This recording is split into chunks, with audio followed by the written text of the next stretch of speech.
Okay, excuse me. So I think we should start now. My name is Charles Small, and I'm the coordinator of the seminar series Antisemitism and Comparative Perspective, which is based at ISPS here at Yale University. And today, Michael Oren will be speaking. We're honored to have him. And just to let you know, to remind you that next week, February the 2nd, at the same time, at the same place, Ishrad Manji will be speaking on Muslim anti-Semitism and why it's not about Israel. So she'll be speaking here at 4:15, February the 2nd. So it's a great honor and a privilege to be able to introduce Michael Oren to you. Michael Oren is a senior fellow at the Shalem Center in Jerusalem, and he's the contributing editor of the journal Azor. He's the author of numerous studies on the history and politics of the Middle East, and has written extensively for publications such as the New Republic, Commentary, the Wall Street Journal, and the list goes on. He's a graduate of Princeton and Columbia University and has received fellowships in the United States, in the U.S. Department of State and Defense, from British and Canadian governments. And in Israel, he has been the Lady Davis Fellow at Hebrew University and a Moshe Dayan Fellow at Tel Aviv University. Dr. Oren is the author of a very well-known book and an important contribution called The 6 Day War, 6 Days of War, June 1967, and the Making of the Modern Middle East, which was published by Oxford University Press in 2002. The book was widely praised by reviewers, including the New York Times, the Atlantic Monthly, The Economist, and so on. Michael Oren was raised in the United States and moved to Israel and served as a paratrooper in the IDF, in the Israel Defense Forces, and reached the rank of major.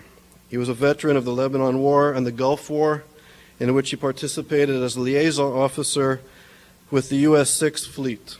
He also acted as a representative for the Prime Minister's office to the Jewish underground in the Soviet Union, and as the director of interreligious affairs for the government of Yitzhak Rabin.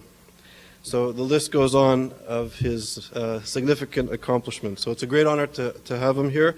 And today he's going to be speaking. The title of this talk is called Arab Antisemitism, an Indigenous Phenomenon or a Foreign Import. So, Michael.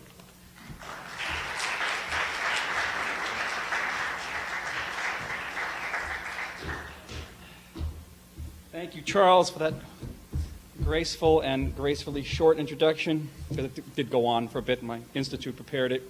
And it's a great honor to be participating in this ISPS seminar series on anti-Semitism. A great delight to see a lot of familiar faces here. A great pleasure to see faces at all. I've been teaching at Yale for the last 2 weeks. I have 200 kids in one of my classes. I haven't seen any of their faces yet, because the entire time that I'm talking, they're scribbling away. All right, so just look up and I'll see your face. I'm charged today with talking about Arab anti-Semitism, or more broadly, Middle Eastern Muslim anti-Semitism, because we have to talk about Iran as well, not an Arab country, of course. It is a daunting and huge topic for me, because as we'll see, it's not quite one topic. It's in fact many topics. I can give an entire course on the topic. Let me just begin in a very non-academic way with two short vignettes from my own experience with the whole subject of Arab and Muslim Middle Eastern anti-Semitism. The first story, Charles mentioned that I was a paratrooper once upon a time in Lebanon. In the summer of 1982, during the Israeli siege of Beirut, we had an interesting scrap with a unit of the Palestine Front for the Liberation of Palestine, Popular Front for the Liberation of Palestine. It was a Marxist group, not an Islamic fundamentalist group at all. And after the scrap, we entered the headquarters of the PFLP in a suburb of Beirut. And there was the usual stack of Kalashnikovs in the corner and Claymore mines, but also sprinkled around this headquarters rather generously were numerous copies in Arabic of the Protocols of the Elders of Zion, and numerous Arabic translations of Hitler's biography, Mein Kampf.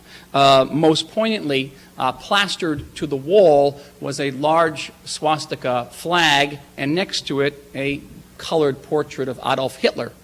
What these items were doing in the headquarters of the PFLP, this purportedly Marxist group in downtown Beirut, was at the time a mystery to me.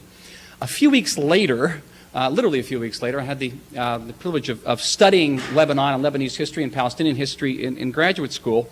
And one of the courses I taught was by Professor Mark Cohen, who's giving a lecture right above us. So if this finishes early, you can all run up and hear his lecture. One of my truly great professors, Mark Cohen. And as a result of I studied with Mark, I studied the history of Jews in Muslim lands, particularly in the Middle East. And as a result of being in this group, in this lecture, I was exposed to a historical debate, which had begun just about that time and has continued ever since, debate about whether Jews under Islam fared better, worse, or similarly to Jews under Christendom, particularly during the Middle Ages. And there was one school of thought that said that basically the Jews fared no better than under Islam than they did under Christianity, certainly in the medieval period, and another school, an opposing school, that said that Jews actually fared much better under Islam. Islam was far more tolerant of Jews than Christianity. And I approached this question with a pretty open mind. I hadn't decided one way or another until I read a book by another one of my professors at Princeton, then the great and late historian S.D. Goitein, who wrote not one book, but a series of 5 books, a classic. If you have a month to kill, I strongly recommend all 5 of these volumes, called A Mediterranean Society.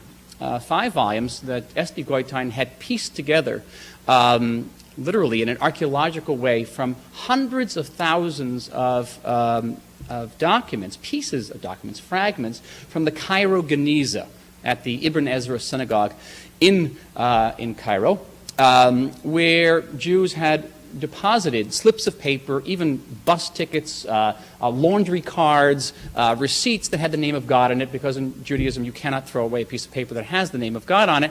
And from these hundreds of thousands of fragments, S.D. Goitein was able to reconstruct to an immense detail Jewish life in the neighborhood of Fustat in Old Cairo between the 8th and 11th centuries. And what emerges from these 5 volumes of a Mediterranean society is the image of a Jewish community which, on one hand, lives side by side with Muslims. There's no ghetto in this area. There's a tremendous amount of integration. There's a tremendous amount of fluidity between the two societies. But what emerges unmistakably from the documents is the fact that the Jewish community suffered under Islam. It suffered poignantly under Islam between the 8th and 11th century, which is widely regarded as one of the golden ages of Jewish-Muslim cooperation. They suffered in particular because of the imposition of the poll tax, known as the jizya, which I will talk about in greater length shortly. Every year, the Jewish community in Cairo, as Jewish communities throughout the Muslim world, had to pay a tax to enable them to continue living there. And that tax was no minor tax. Every year, this Jewish community in Fustat, Old Cairo, went into some type of really profound malaise and panic over whether it could meet the imposition of this jizya tax. And finally, a last little vignette. I am now, literally, supposedly Monday, I'm facing a deadline, about to turn in a book, the largest book, on the comprehensive history of American involvement in the Middle East. What this has to do with Arab anti-Semitism is a good question. But interestingly enough, in the course of my research on the annals of American involvement in the Middle East, I came across repeatedly documents in American archives, detailing the instances of Arab and Muslim anti-Semitism. Now, there's a sort of a conventional wisdom out there, certainly in the Middle East, that Arab anti-Semitism did not exist before the advent of Zionism, sort of the mid part of the 20th century, certainly not before the creation of the State of Israel. And yet here I am coming across American documents from the 1840s, where the State Department has to rally to save 12 Syrian Jews who have been arrested in Syria and tortured for allegedly perpetrating a blood libel, for taking the blood of a young Syrian boy and making matzah out of it. This is in 1840. And then in 1880, the administration of Rutherford P. Hayes had to rally to save the Jews of Morocco from large-scale pogroms that were occurring in Morocco at that time. And then finally, World War II. November 1942, Operation Torch, the American invasion of North Africa. A great many documents there illustrate the fact that at the time of the invasion, there were widespread pogroms against the Jews, and dozens of Jews were killed in Casablanca and Algiers, and that American GIs had to intervene physically to save these Jews from being killed by their Muslim neighbors. And in one celebrated case, American soldiers entering the city of Casablanca were attacked by Arab Muslims because the rumor circulated that the stars on the American jeeps were in fact the stars of David, and that these were Jewish troops coming to attack the city. Interesting documents. Clearly, when we talk about Arab or Muslim anti-Semitism, we are not talking about a new phenomenon. But neither are we talking about a static phenomenon nor a singular phenomenon. We're talking about a form of prejudice which has, in some respects, has deep indigenous historical and theological roots in the Arab and Muslim world, but in other ways is of relatively recent provenance and of foreign import to the Middle East.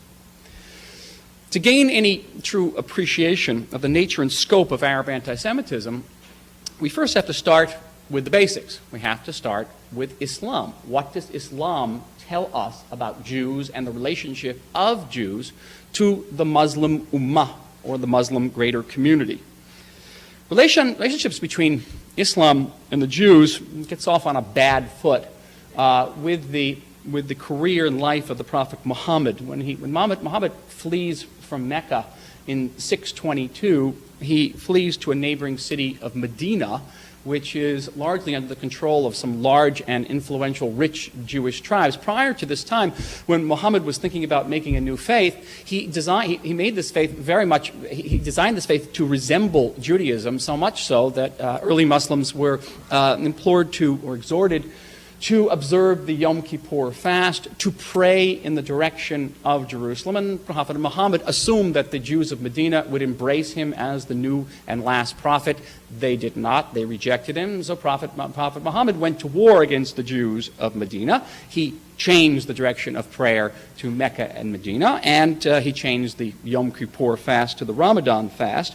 And the Jews of Medina were defeated by Muhammad. And so the Jews in the earliest Muslim writings are depicted as not as inherently evil, not as satanic, but simply as an enemy, as people who did not accept the mission of Muhammad, did not accept his message, and people who, like other peoples who stood up to Muhammad, who didn't accept the Islamic message readily, were defeated, much like the Byzantines, but on a far, far smaller scale.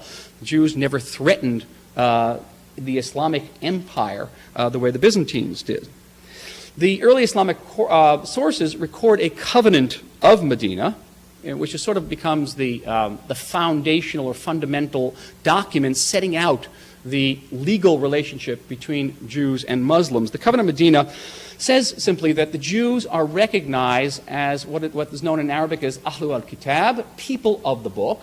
That is, they have a Bible, much like the Christians, they also have a Bible, and therefore they cannot be forcibly converted. They're not given the choice between becoming Muslims or dying. That was a choice that's placed only before pagans. In fact, they have to be protected. They attain a legal status known as, in Arabic, as dhimmi. They are protected individuals. You cannot hurt them physically for not being Muslims, nor can you in any way impair their property. But there is also the imposition of a poll tax, and the notion of a jizya tax appears for the first time in these early Islamic writings in the Covenant of Medina. That covenant is broadly expanded about 100 some odd years later with the conquest of Jerusalem in 717 by the second caliph, by Umar.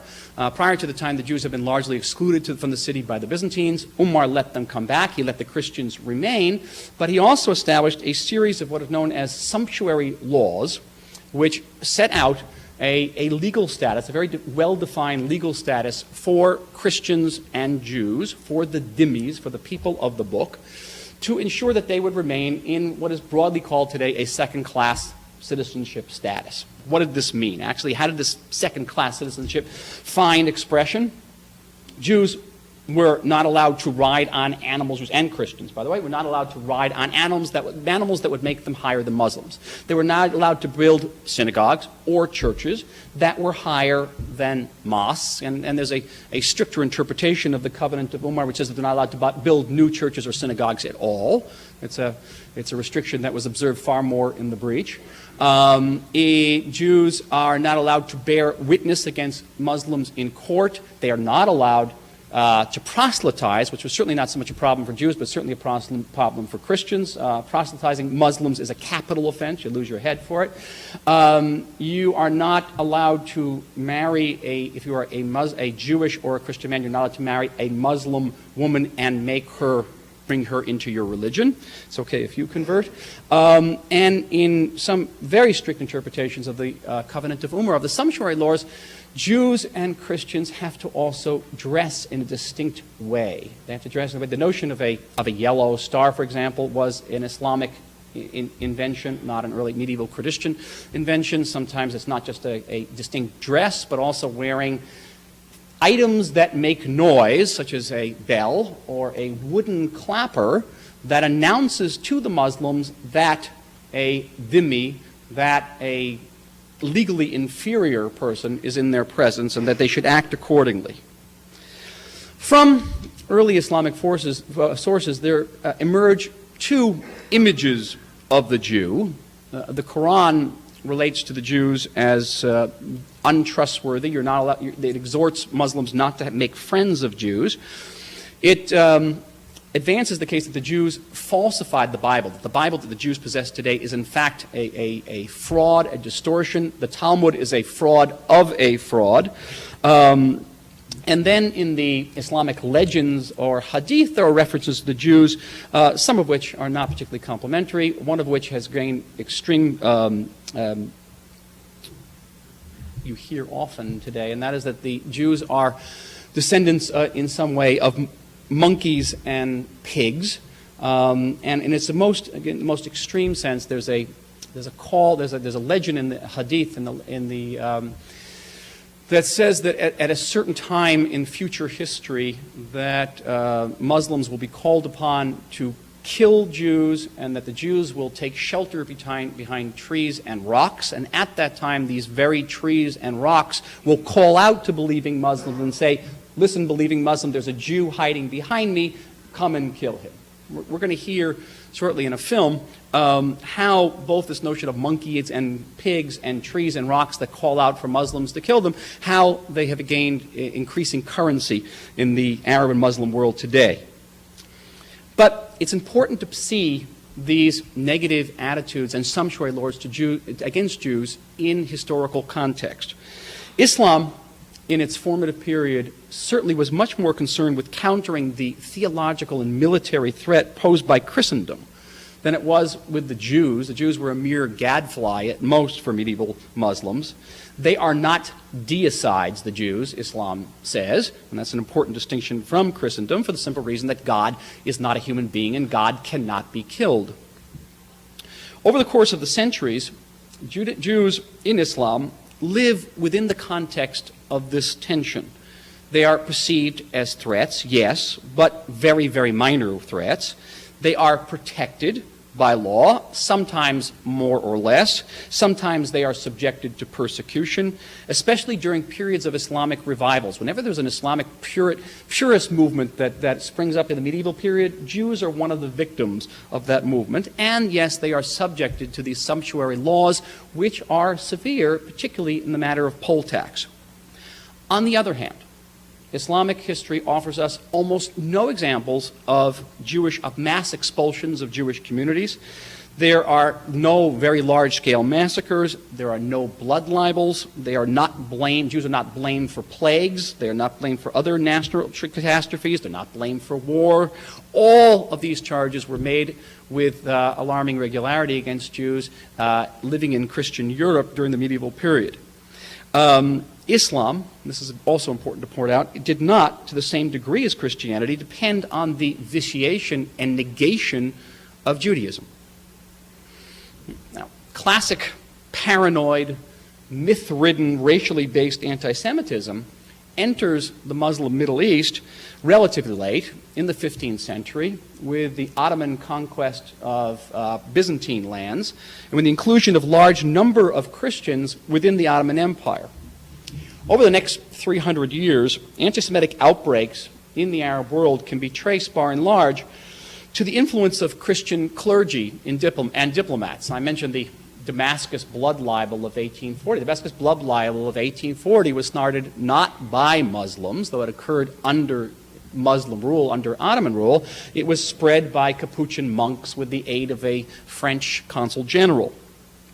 Arabs also took their rising anxiety and fear of European conquests of the Middle East out on the Jews, especially those Jewish communities that had close connections with European imperial powers. That was certainly the factor in the 1880 pogroms in Morocco and the backlash against the Jews in North Africa in World War II. In both cases, the Jewish communities were perceived, rightly or wrongly, as being the natural allies of the European imperial powers, and particularly of French colonialism. Another major source of Arab anti-Semitism was Nazism. Beginning in the 1930s with the rise of Nazism in Germany, Nazism gains an immense amount of adherents in the Arab world. There was something about Nazism, its emphasis on military power, the way it can transform the weak into the strong, the uniforms, the martial aspect of Nazism that gained a wide following within the Arab world. And all of a sudden we see it in numbers of Arab countries. We see fascist groups, green shirts, brown shirts, the Young Egypt Society, the Parti Populaire Syrian, the PPS, all Arab fascist parties. We see pro-Nazi revolts with the outbreak of World War II in both Egypt and Iraq. And with all this regalia and upheaval and pro-Nazi activity in the Arab world, the Arabs absorbed also a large amount of Nazi anti-Semitism.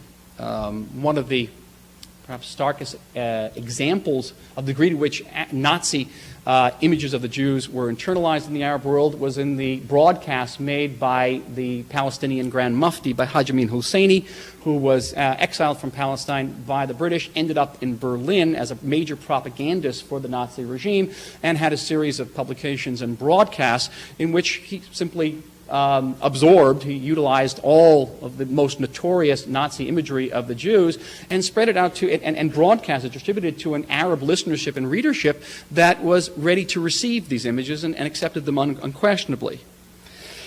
After the war, several Nazi commanders and political thinkers, quote unquote, found refuge in Egypt and in Syria. And they worked in the propaganda ministries for the Egyptian and Syrian government. Certainly a watershed in the development and spread of Arab anti-Semitism was 1948, with the creation of the State of Israel. Understand this event, perhaps from an Arab perspective. This was the first great post-colonial test of the Arab world.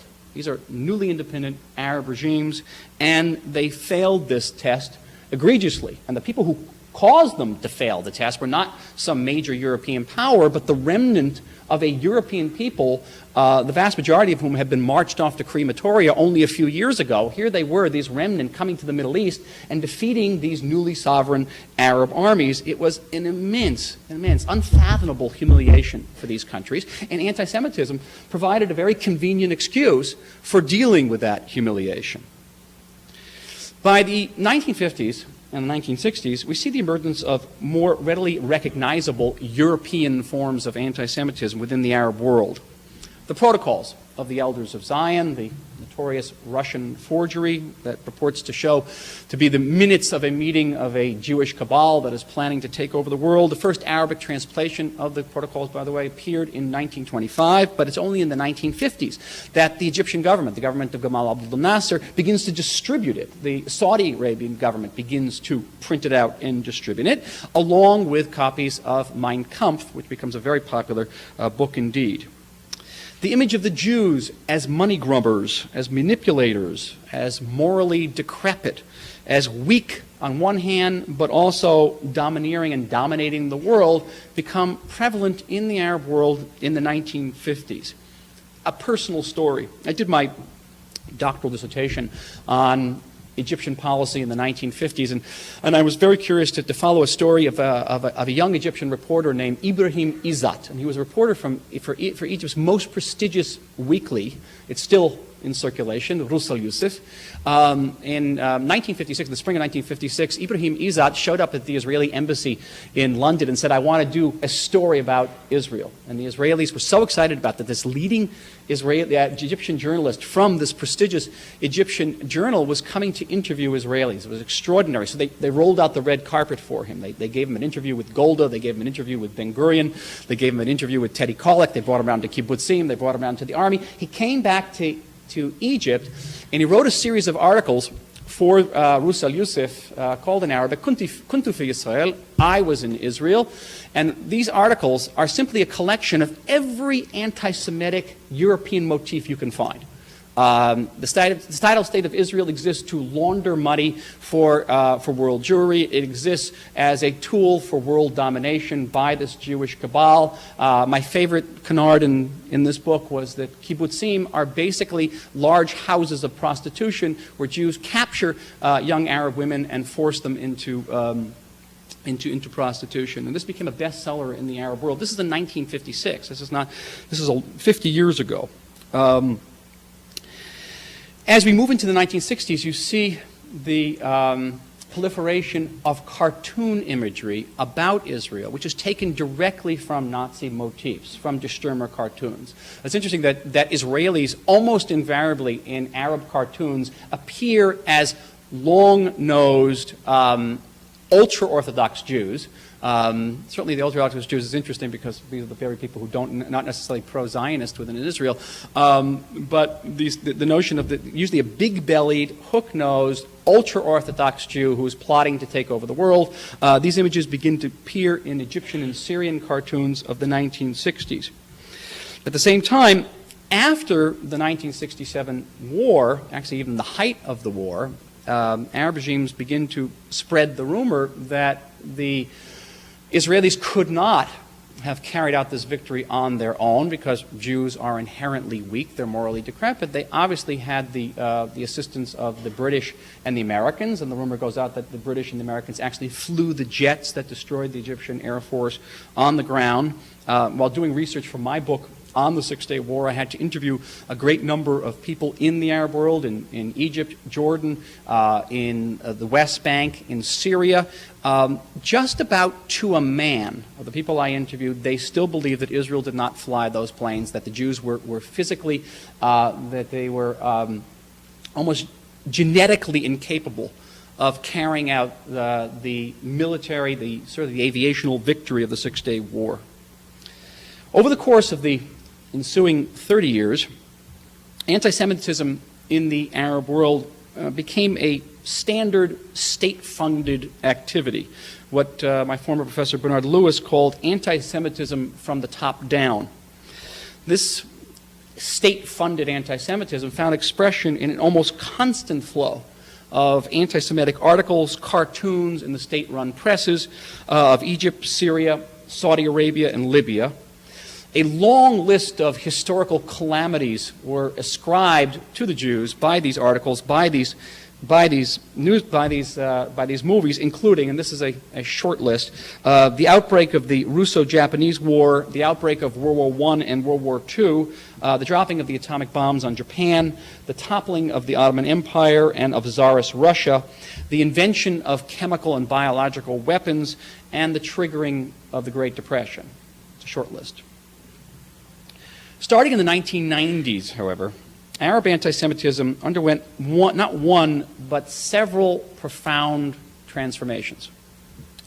First of all, it underwent the process of Islamicization. You have to forgive me for the neologism, Islamicization. Islamicization transformed the negative image that existed in parts of Islam into a major concept within modern Islamic thought. And suddenly the Jews were perceived not as a minor threat to Muhammad, but the principal threat to Muhammad, all but eclipsing the medieval Christians. They were depicted as Muhammad and of Islam as the mortal enemy, not just of Muhammad, but of all Muslims, and as the embodiment of a cosmic and satanic evil. There were now great emphasis placed on those Quranic and Hadithic sources that were critical of the Jews. Again, the image of Jews as descendants of monkey and pigs, the Jews as the target of someday, a future target of a general Muslim call to expunge the world of Jews. That's when the trees and the rocks will tell the Muslims where the Jews are hidden. The Islamicization of Arab anti-Semitism spread from the Arab world into the world Islamic community, into Pakistan, into Malaysia. Some of my friends are reporters who work often in Pakistan and tell me that's basically all people talk about is their hatred of the Jews. It was exemplified in 2003 by a speech by the president of Malaysia, President Mahathir, who, before an Islamic summit meeting of representatives from Islamic countries from around the world, claimed that a mere 12 million Jews were controlling the entire world by proxy, and called on the world's 1.3 billion Muslims to use their brains to overcome this mortal Jewish threat. And Mahathir got a standing ovation, a very long one in fact, from this International Islamic Summit meeting. Islamicization of anti-Semitism also meant popularization. No longer anti-Semitism from the top down in the Arab and Muslim world, but anti-Semitism from the bottom up. Among the beliefs that gained widespread credence in the Arabic public opinion were that the Jews either spread and or invented the AIDS virus, that they poisoned Arab wells and disseminated aphrodisiacs among Arab women to make them promiscuous, or sexual suppressants among Arab men to make them indifferent. Jew hatred, though thoroughly indistinct from anti-Zionism now, had since grown to become almost an obsession in the Arab world. And within that obsession, there are several constant fixations on recurrent themes. The most prevalent of these themes is Holocaust denial, with innumerable articles and pseudo-academic tracts published and international conferences held in major Arab capitals to deny the existence of the Holocaust that ever happened. Films like Sophie's Choice and Schindler's List are routinely outlawed in the Arab world because they show a side of the Holocaust that didn't happen. Again, remember this old contradiction that Jews are sort of genetically weak and yet they're taking over the entire world. That paradox very much comes to play in Holocaust denial in the Arab world. The Holocaust, Arabs will claim, that had never happened, but the Jews, because of their wickedness, had it coming to them. The Holocaust never happened, but the murder of 6 million Jews enabled them to manipulate the world's conscience. Hitler never killed the Jews, but he was nevertheless a hero for crushing them. In the Israeli press, every once in a while, a news item will make the front page where some Palestinian discovered in the West Bank bearing the name of Hitler. There was a very famous case about 2 years ago of a young Palestinian named Eichmann. Popular names. Another fixation and another focus of contradiction and paradox are the events surrounding 9/11. Israel launched attacks on the World Trade Center in order to make Arabs and Muslims look bad. So the rumor has gotten out. But at the same time, bin Laden is a hero for having carried them out. Or now the war in Iraq, which the Jews, through their American dupes, have orchestrated in order to fulfill their own agenda of world domination, because they're all powerful, but which also the Jews initiated because they were afraid of their destruction at the hands of Saddam Hussein. The Islamicization and polarization and the popularization of anti-Semitism has, in turn, served as a catalyst for heightened anti-Semitism on the part of Arab leaders and Arab regimes in response to this tremendous upheaval, this tremendous demand for anti-Semitism from within grassroots Arab world.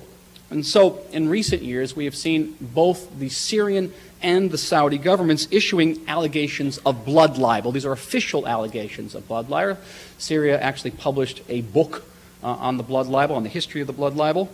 There has been a number of mini-series and programs on Arab television stations, most famously the Horse Without a Horseman series, a 10-part series on state-sponsored Egyptian television back in 2002, which was the televised, the dramatized version of the Protocols of the Elders of Zion. A similar program was slated to be broadcast on Jordanian television, but the Jordanians took it off the air before it was broadcast more than one or two nights from American and Israeli protests. Anti-Semitism, anti-Semitic motifs have become especially prevalent in the West Bank, in Gaza, and they are spread not only by Hamas, not only by Islamic Jihad, but by the Palestinian Authority through school textbooks, summer camps, and in the official press and on the television. It is especially prevalent, especially present in Friday sermons that are sponsored by the PA, delivered by religious figures who are on the payroll of the PA. I've brought one of these to show you, Avi, today, a short clipping from a Friday sermon that was given less than a year ago, I believe. Let's see the date on this, by Sheikh Ibrahim Muderis, again, a very prominent religious figure in the Palestinian Authority. Let's see if this works.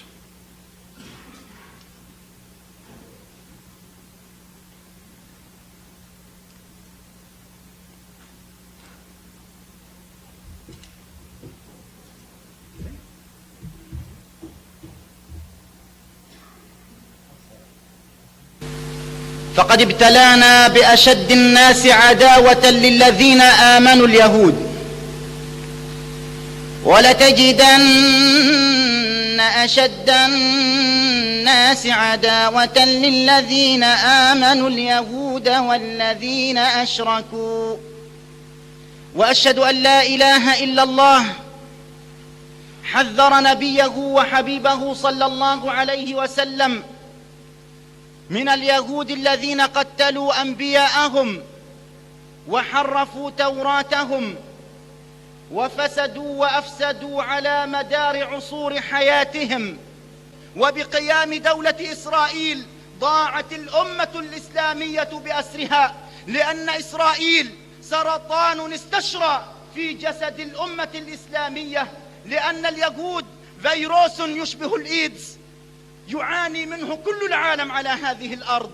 تجدون اليهود وراء كل فتنة على هذه الأرض، معاناة الشعوب وراءها اليهود.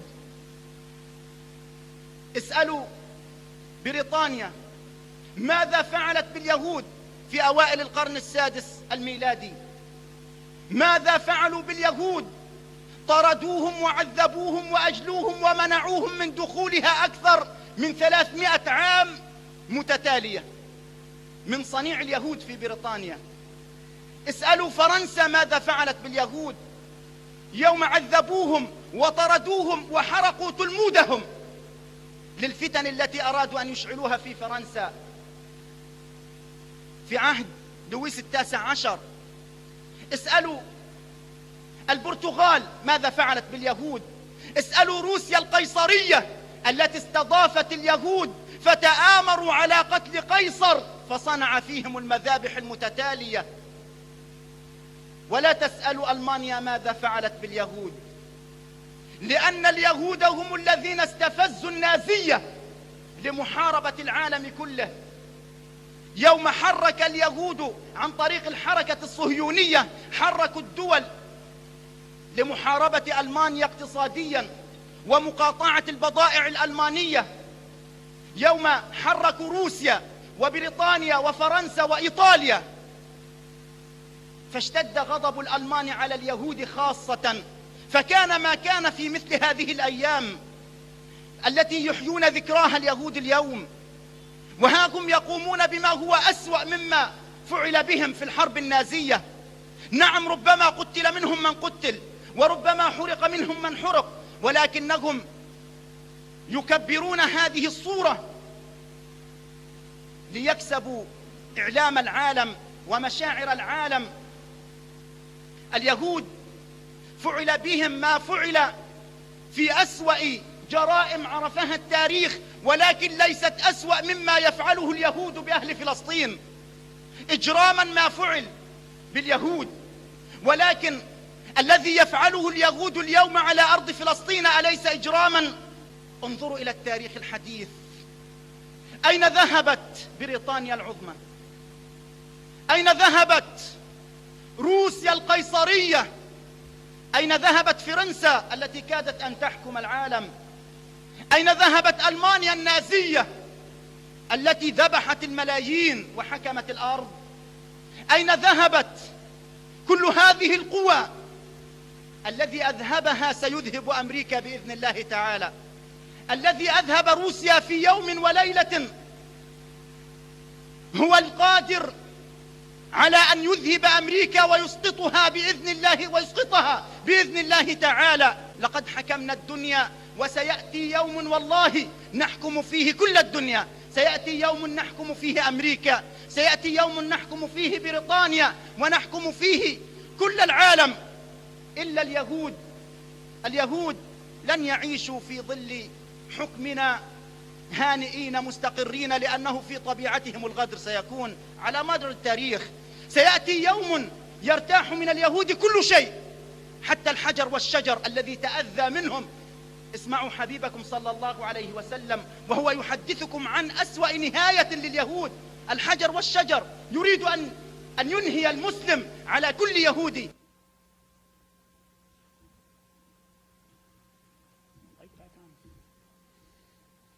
I want to stress, that's on Palestine National Television. That's not from Al-Manar, it's not Hezbollah television. And that broadcast is in no way exceptional. That is very common, of the very, very indicative of your average Friday afternoon sermon through the auspices or under the auspices of the Palestinian Authority. Now, confronted with this massive outpouring of willful obscurantism, hatred, and I don't think I'm going too far by calling it insanity, we have to ask the very basic question, why? Why is this happening now in the Arab and Muslim world? Now, one obvious answer that would be preferred by the Arabs themselves is that anti-Semitism is a reaction, a backlash to aggressive Israeli policies, the suppression of the Palestinians, the war in Iraq, which they claim patently serves Israeli interests. That might explain condemning Israel, but the word Israel didn't really pass the lips of Sheikh Mudaris, did it? It might justify condemning certain Israeli policies, condemning the United States. It does not explain blanket Holocaust denial, blood libel, the proliferation of the protocols of the Elders of Zion, and Mein Kampf in Arabic. Certainly, there is a role for Islamic extremism, which has deep roots in modern Muslim experience and malaise. I think that on a profound and fundamental level, anti-Semitism in the Arab and Muslim world is a reflection of the frustration of Arabs and of Muslims to deal effectively with the challenges of Western modernity, and to reconcile the message of primacy that they receive through their Islamic readings, to reconcile that with the reality of military and technological backwardness. Anti-Semitism, to my mind, is a sign of Arab thrashing. It's a symptom of Arab angst.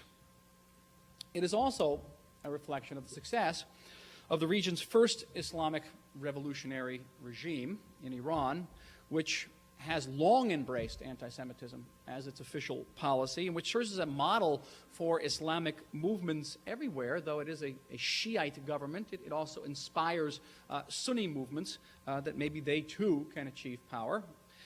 And another important reason for the spread of Arab and Muslim anti-Semitism is the world reaction to it, or rather, the absence, until very, very recently, of any world reaction to it.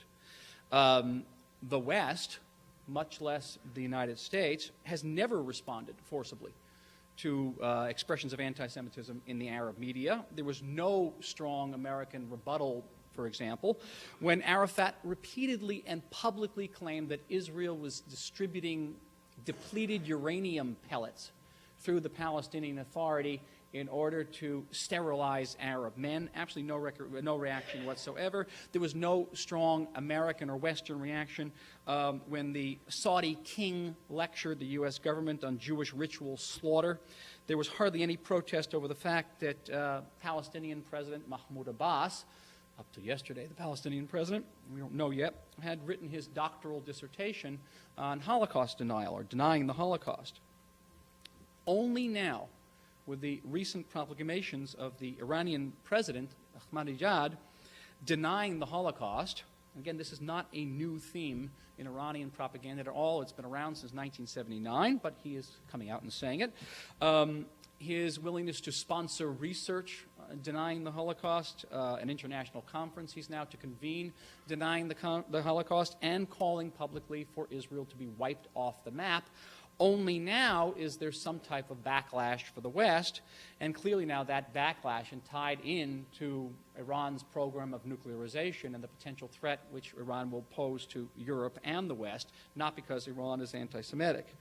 And in fact, in just about every other Arab country where there are these egregious displays of anti-Semitism, the West in general and the United States in particular routinely ignores them, just simply ignores them.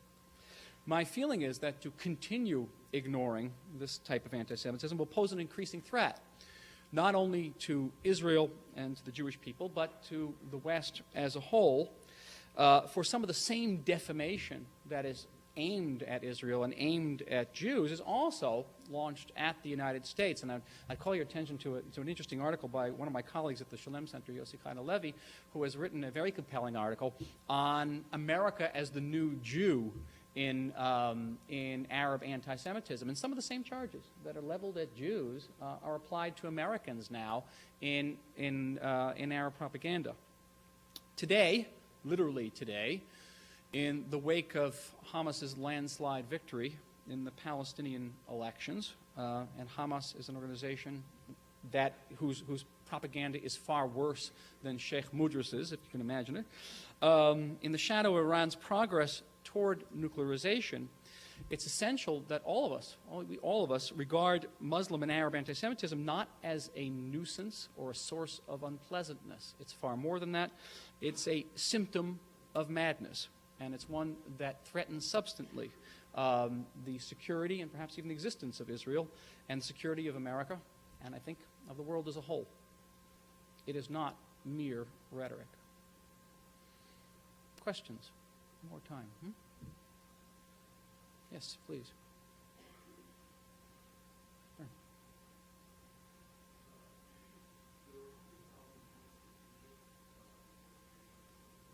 Mm-hmm.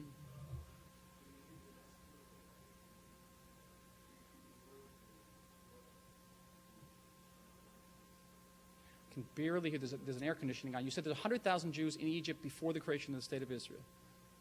And the second part of the question was, I can't hear you. No.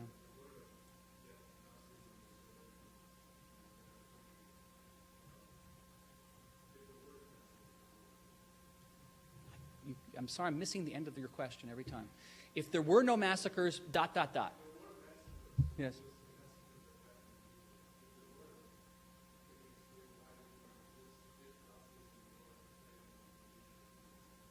Mm-hmm.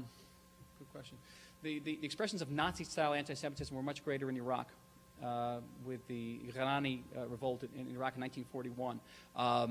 There was the pro-Nazism in Egypt was much more of an expression of anti-British feeling. You remember Sadat is arrested and placed in prison. Why is he placed in prison? He writes this memoir, Cell Without a Name, Without a Number, Prisoner Without a Name, Cell Without a Number. He's placed in prison for pro-Nazi activity in 1942 as Rommel crossed the western desert. Huge crowds in Egypt demonstrated in support of a German takeover of Egypt and ousting the and ousting the British. So the major focus there was not the Jews, it was a very small community, but the British. The Egyptian Jewish community begins to suffer at the hands of sort of official oppression after the 1956 war, where Israel joined again with Britain and also with France in trying to basically destroy the Egyptian army, regain the Suez Canal, oust President Nasser, and there are a number of retribution steps taken against the Egyptian community. Jews are, a large number of Jews are arrested, some of them undergo torture, and there is a large-scale exodus of Jews from Egypt. But the major oppression against the Egyptian community clears after the 1967 war, where basically the Egyptian community, a large share of the Egyptian community was simply ousted, was simply expelled from the country. And there's actually an interesting website posted by former Egyptian Jews which details, I forget the actual URL or whatever it's called for it, that details all of the acts of oppression taken by the Egyptian government against the Egyptian Jews. I'll move this way, yes.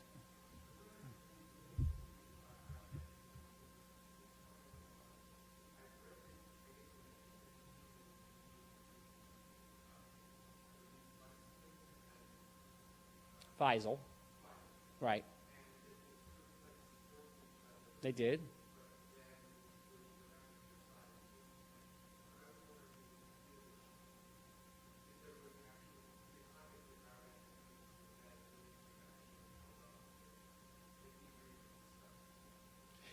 It's a double hypothesis here. Had the agreement stuck, would this have influenced it?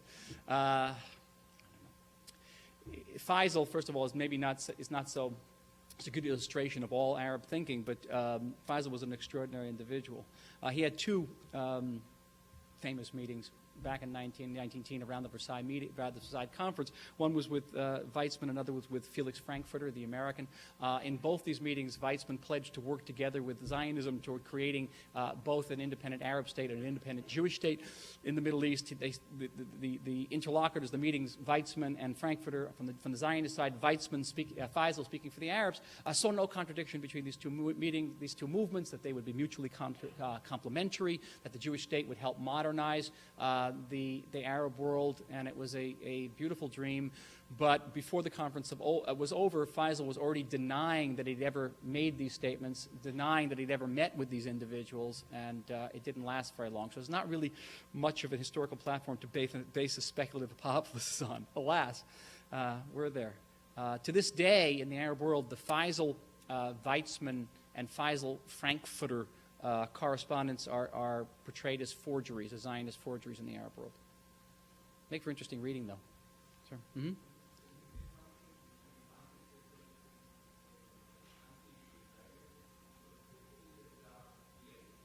Now, today they're indistinguishable. And I made the point that today in the Arab world today they are indistinguishable. Again, I'll point you to the film. This sermon was not directed against Israel. It was directed against the Jews. It's interesting, even in Arafat's vocabulary, Arafat never, in his public pronouncements, never used the word Jews. He never used the word Yahud. It wasn't part of his public lexicon for a specific diplomatic reason, because he did not recognize Israel as the Jewish state, and he wanted to go on record as not saying that Israel would not be the Jewish state in the future. There may be an Israel. He recognized Israel, but didn't recognize the Jewish state, because that was code for Arafat's demand for the return of refugees, which would then return Israel from a de facto Jewish state, in effect, to a Palestinian state with the name Israel. In private, though, Arafat never used the word Israel. He only referred to the Jews. And this breakdown between Israel and the Jews, the public usage and the private usage, breaks down with the Palestinian decision to go to war in the fall of 2000. And suddenly the PA goes into a PA media, PA textbooks, PA sermons go into a mode which was much more recognizable here, and that is Israel and Jews are synonymous, and anti-Zionism and anti-Semitism are indistinguishable. There's no border between them. If anything, Zionism is a tool in the hands of world Jewry for dominating first the Arab world and then the world at large.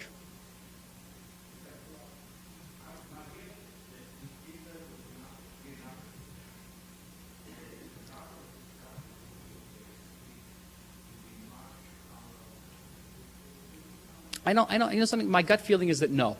I mean, it's nothing I can base on. Of course, again, it's a speculative. We can't know. If Israel didn't exist, would there be this type of anti-Semitism? From my experience, I'm not an expert on anti-Semitism, but I know that anti-Semitism continues to flourish in the absence of Jews. In countries where there are no Jews, there's still anti-Semitism because there's a need for anti-Semitism. And I want to reiterate my closing point, and that is that anti-Semitism in the Arab world today is a symptom. It's a symptom of profound malaise in this part of the world. This part of the world is not succeeding. It is not meeting the challenge of Western modernity. Somebody else has to be the blame because we can't be the blame, especially since our sources tell us we're superior. How is it we're losing to these people? It must be somebody's fault, and it's got to be the Jews' fault.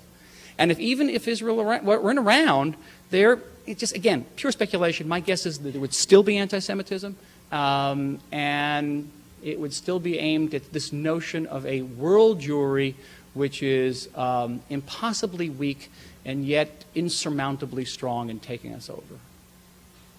Get some in the front here. Mm-hmm.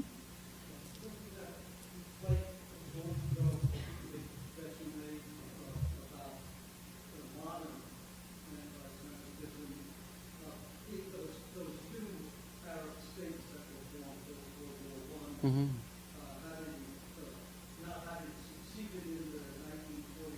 Mm-hmm.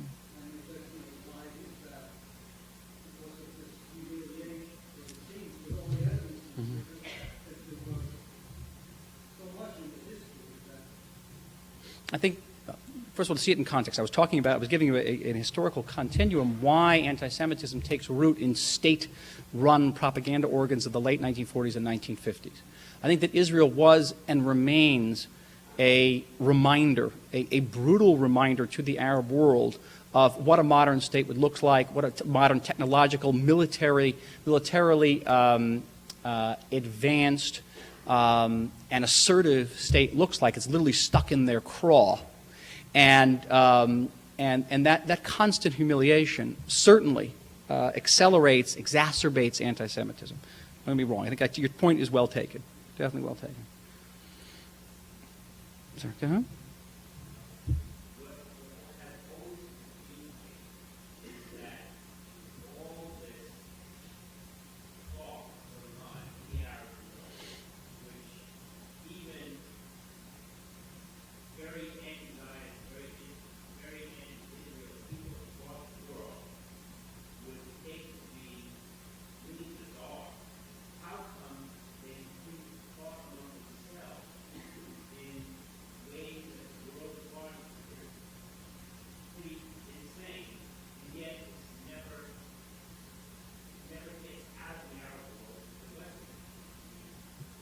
Well, it gets out.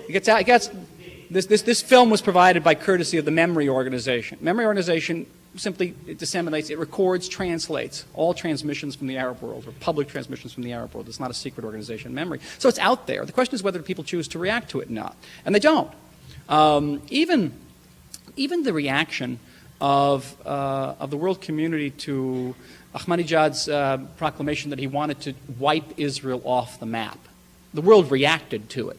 But relatively speaking, it was a rather muted reaction. What if the government of Iran had said that he wanted to wipe Spain off the map or Italy off the map? What do you think the Europeans would have done then? At a certain level, saying that you're going to wipe Israel off the map has become so commonplace that people scarcely react to it. And I personally believe the only reason they reacted to it because the man's nuclearizing and he's threatened and his missiles are in range of Europe. It's the only reason they're reacting to it. None of this is new. None of what you've seen, none of what Ahmadinejad has said is new at all. It's been in Iran, it's been around since 1979. Why aren't they reacting to it? Now you're asking a very fundamental question. Why hasn't the world reacted to anti-Semitism, large-scale anti-Semitism at various stages in history, including very crucial stages in history? Why did it react in the 1930s? Why didn't it react in the 1880s during the pogroms in Russia? It didn't react. These are broader questions that are probably out of my competence to answer. But empirically, I'll tell you, they don't react. And they are not reacting now. You can turn on Egyptian television. Egypt, sir, has made peace with Israel. Egypt is not in a state of war, at least ostensibly, with Israel. But the Egyptian state organs, their papers, their press, their official presses for books, their state television are espousing every day constant anti-Semitism of the worst sort. So it's not even a matter of Israel being a military threat. There, hi.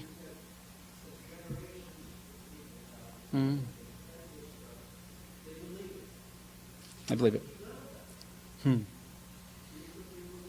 Well, I think the one thing you can do about it, and I want to stress about how prevalent, how widespread this is in the Arab world. There are no statistics available here.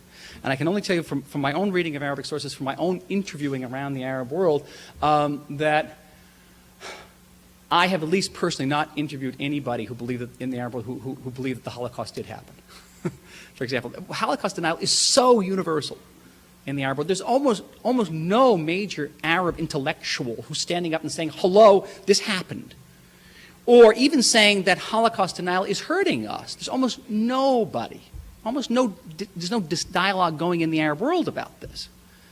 If I were to say to you that well over 90%, and that may be cutting it down a bit, well over 90% of the Arabs believe that the Mossad perpetrated 9/11, that would not be an exaggeration, over 90%. Or that they warned the 4,000 Jews in the World Trade Center to get out in time, they believe it. They absolutely believe it. About the Americans and the British flying the jets in the '67 war, absolute blanket. Or that the Jews were, I had to interview several Palestinian intellectuals for my Six-Day War book, and I asked them about the Six-Day War, and each one of them swore to me that they personally saw the British and French mercenaries entering Jerusalem in June 1967. Of course, Israelis could never have done this. They're not even Jewish. They're the descendants of Polish refugees that the Allies didn't know what to do with, so they dumped them in Palestine. These are the Palestinian intellectuals. So what to do about it? Well, first thing you do about it is take a stand against it. First thing you do is every time a state-sponsored, state-owned press, newspaper, television station in the Arab world sponsors something like Horse Without a Horseman, this featured film based on the protocols of the Guidance, that the American government says, no, we are not going to accept this. There's a penalty for American taxpayer money being used that pays Egypt $3.2 billion a year, being used to pay for anti-Semitic television programming. It's a problem. You could start right there. But again, no one's doing that. No one's doing that. And my point is that this is a threat not only to Israel and the Jews, that ultimately this is a threat to the West itself. Stephen.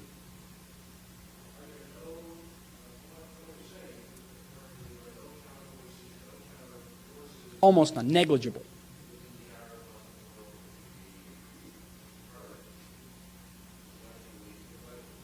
If anybody knows of them, I'm happy to hear. Really. Stand up and make it be known. There may be one or two people, few, especially in Egypt. And Jordan is very circumspect because Jordan has close relations with the United States and close relationships on the national level, on the official level with Israel.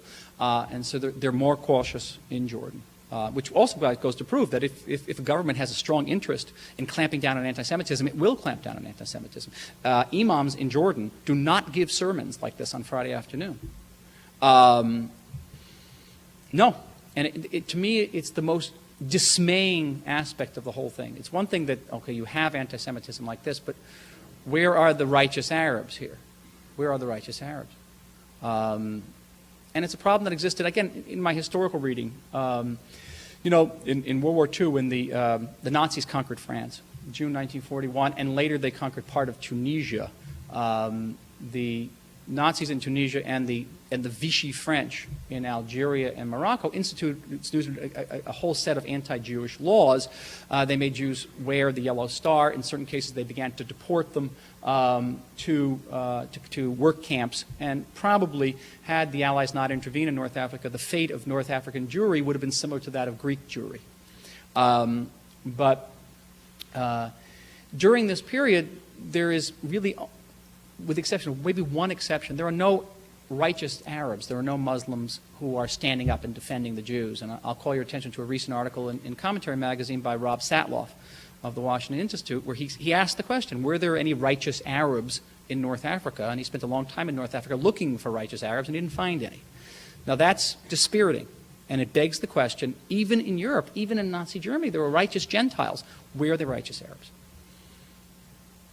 Sure. Mm-hmm. You mentioned all the issues in the Arab world and how that connects to failed societies. And I wonder if you could comment in light of yesterday's election that in the Arab world there are no societies, there are no great societies, there have been really no free elections. Mm-hmm. Regardless of your view or any view of Hamas, it was a relatively free election. Will the first sort of democracy in the Arab world provide an opportunity, because it seems based on polls they were elected because of their ability to make the trains run on time as opposed to their anti-Israel rhetoric, and they're now in charge with doing that. Will that have any impact, do you think, on the attempts in Palestine? I think it certainly in the short run it's going to. This is about the Hamas victory in the elections yesterday. I just came on the way, just about 2 hours ago, I got a call from the Wall Street Journal. Can you give us 1,000 words about the Hamas victory? And the thesis that I advanced was that the Hamas victory actually will have very little impact on Israel, either politically or strategically, very little impact on the peace process, which is in any case moribund, but it will have a very big impact on the Palestinians and the Arab world. And certainly what appears to be a victory for democracy is very much a setback for the Palestinians, a setback, I believe, for the Arab world in general. The impression given, I think it's pretty much reinforces that even when given the opportunity to choose freely an open government, they're going to choose a government which in many ways rejects the very foundations of democracy, that rejects human rights, that rejects tolerance. That is a very bleak picture indeed. And the people who are going to suffer the most from it are going to be the Palestinians themselves. And they're going to suffer immediately because even the Europeans are going to find a hard way, going to find it very difficult to continue funding, supplying the salaries for Palestinian functionaries.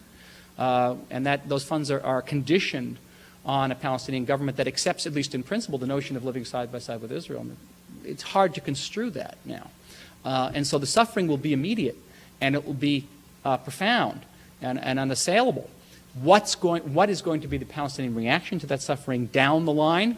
It's one of the great advantages of being an historian. You only have to predict the past, right? I don't know. The problem is there's a theory floating around out there. It's a sort of a Pollyannish theory that somehow if you take if you take an extremist religious organization and stick them in power, they're going to have to moderate, because they can't think all the time about the Jews taking over the world or strapping C4 onto some 15-year-old kid and sending him into Jerusalem. They can't do that. They have to worry about the sewers, and they got to worry about the electricity, and they have to become responsible. The only problem is the Middle East offers us one paradigm, one example of a radical Islamic party that has achieved power, and guess what? They didn't moderate. They became more radical. And soon they're going to be radical with nuclear weapons. Now that is even bleaker than that scenario. And so I don't know where people seem to, they collapse onto this theory that somehow power inherently moderates. It doesn't. And in the West, they should know from their experience from 1933 to 1945 that it doesn't necessarily moderate. Sure.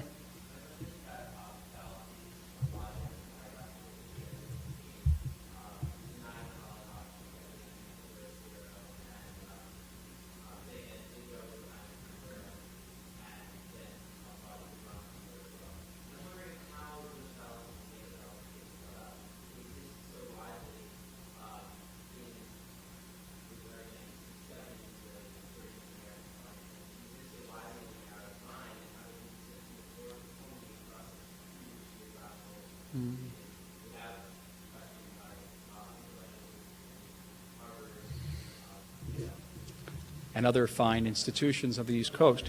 I always dread this question because there are few venues open to me to answer it in any ways that's remotely politically correct. Because the answer requires delving into what is readily identified in those same august institutions that you mentioned as Orientalist. You cannot delve into that question without talking about the way perception works in the Arab world, or to use that ultimate no-no term, the Arab mind, how it works. And I'll tiptoe around it by saying that Arab public opinion in general, not just about questions relating to the Holocaust or who did or did not fly the planes in the Six-Day War, Arab public opinion often fulfills the conditions established by F. Scott Fitzgerald for what constitutes a brilliant mind, and that is they're capable of holding two diametrically opposed opinions at the same time. And we see it all the time. For example, we just had a profound example of it yesterday in the Palestinian elections. The same people who voted in, as of today, well over 70% of the Palestinian parliament, Hamas, that same majority, Palestinian majority, is also in favor of renewing the peace process, and also in favor of reaching some type of a combination with Israel. So on one hand, they're voting for Hamas, and on the other hand, they're saying, we want to have peace with Israel. Now go figure that one out. And that type of contradiction recurs over and over in public opinion throughout the Arab world. And they see what we see as a contradiction, they don't necessarily see as a contradiction. The Holocaust never happened, but the Jews brought it on themselves. The Mossad perpetrated 9/11 to make Arabs look bad, but bin Laden is a hero for doing it. They don't see that as a contradiction. Yeah, that's it. I'm just warming up. Sir, ma'am, I'm sorry.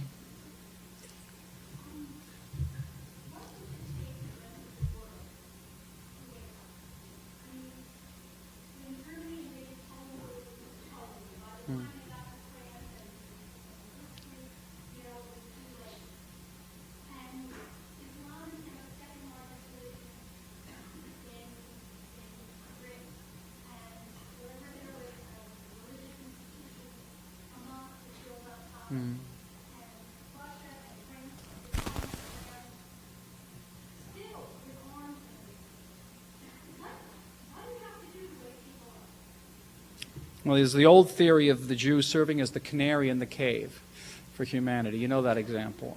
Here's another. I strongly believe in that example, and I strongly believe it in this case too.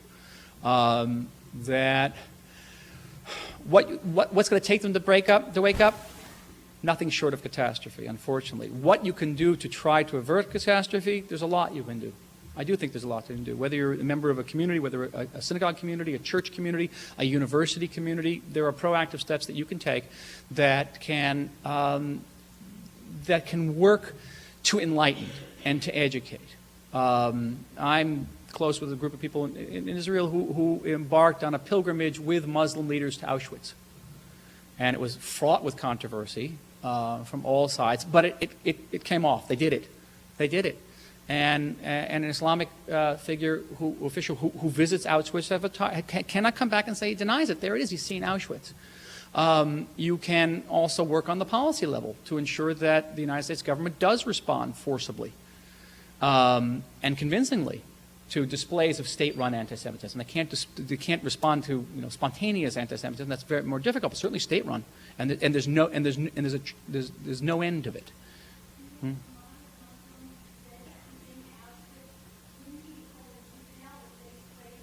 Yes. Yes, and they were round. The people, as you should know, that the Muslim officials who did embark on this pilgrimage were roundly condemned. And they haven't really spoken up since then. Again, what will it take to wake up? I don't want to leave you on such a depressing note, but I'm not real sanguine about it. I'm not real sanguine about waking up. Let me get both of you. 1, 2, if I have a few more.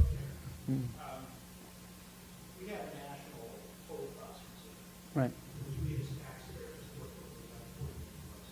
I know it's coming.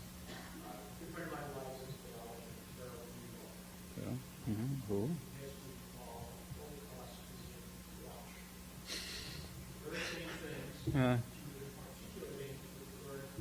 I read the email yesterday. Right. Right.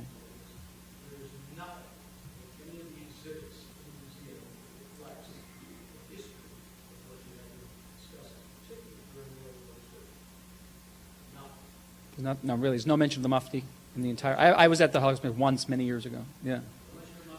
Yeah. Or the pogroms in North Africa. Yeah. Yes, there were. Yeah. Or the visits that the Mufti made to concentration camps, which has actually come to light not too many years ago in research in the Italian archives of all places. It's a problem. I agree. I read that email with great interest. There should be. But at the same time, and I want to stress this, that Arab and Muslim anti-Semitism, Islamic anti-Semitism, should also be put into a historical context. And I think I have endeavored today in my remarks to put it in a historical context, that to see that this is in many ways notions that are imported from the West. They are in many ways a modern phenomenon. That doesn't mean that there aren't roots within the Islamic tradition, within Muslim history. There are. But to see it in context, and that Islamic anti-Semitism is in many ways, Arab anti-Semitism is different than European anti-Semitism, certainly different than Nazi anti-Semitism. Mm-hmm.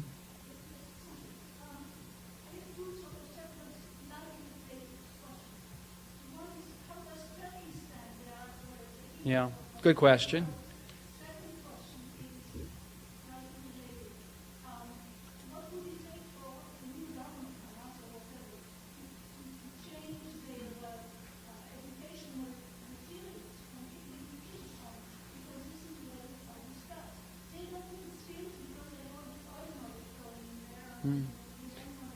What would it take? You have to stop driving SUVs.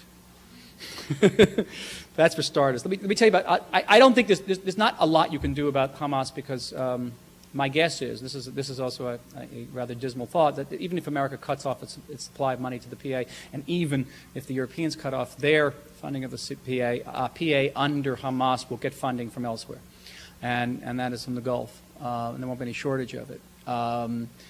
They've never hurt for funds, Hamas. As for Turkey, interesting case. Turkey, of course, has a close strategic relationship with Israel, a close commercial relationship with Israel. You go into any major Turkish bookstore, and the bookstores are lined with the protocols of Elder Zion and Mein Kampf. It's extraordinary and very disturbing. And I think that the Turkish government has said, okay, we're going to let them have this. We're going to let the Islamists have this, and we're not going to make a big deal out of it.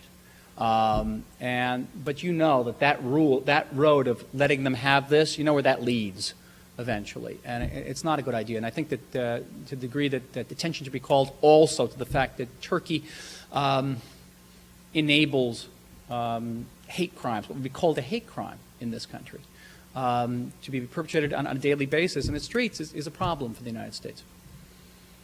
Have time for a few more? One more? Well, I can think of it because he was my PA guy here.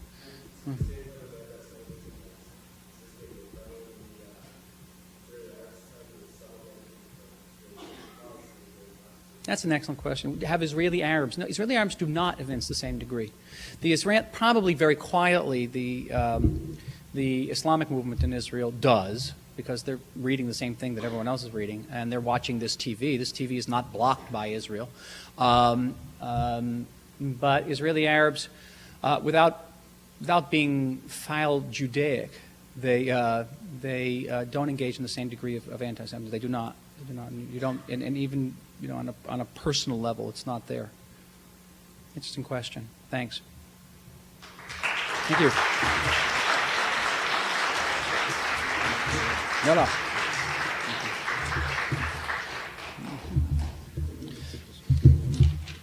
So, just one quick point that I was thinking of while I was listening to the lecture is that if you do a Google search for the Hamas covenant, please read it, because the symbolism and the themes which are intertwined with the protocols of the Elders of Zion, it's very clear and it's in black and white. You should read it. So first of all, on behalf of the ISPS seminar series on anti-Semitism, I'd like to thank Dr. Oren very much for participating. It was very kind of him. And he'll be around all semester, which we're fortunate that that's the case.